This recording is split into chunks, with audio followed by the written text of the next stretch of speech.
यह जानू तू हमारा घरे महते यह जानू तू हमारा घरे सावन रिकॉर्डिंग स्टूडियो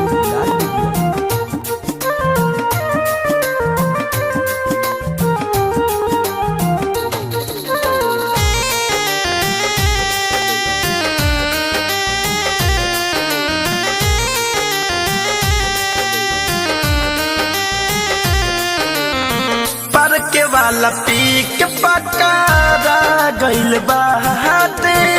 हला भइल घर में राते माइला गलडाटे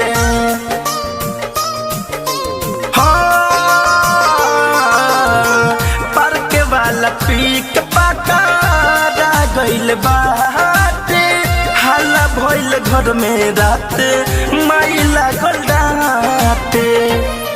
हम कैद में बानी राजा हमरा के अब तू भूला जा हो हम कैद में बानी राजा हमरा के अब तू भूला जा तोरा नाम से मोरा भाई जारे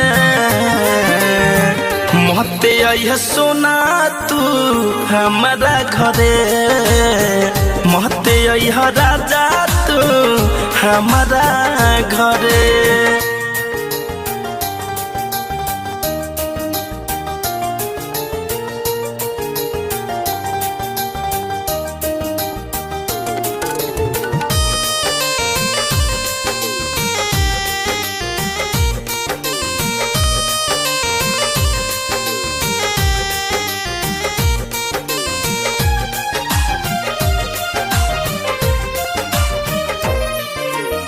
धरे कंधनंजय बात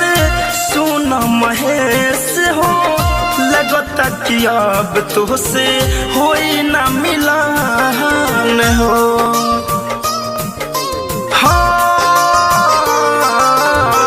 धरे कंधनंजय बात सुन राकेश हो लगता कि अब तुझसे होई ना मिलन हो सुन के दिल घबराता शादी ला दुल्हा खो जाता सुन के दिल घबराता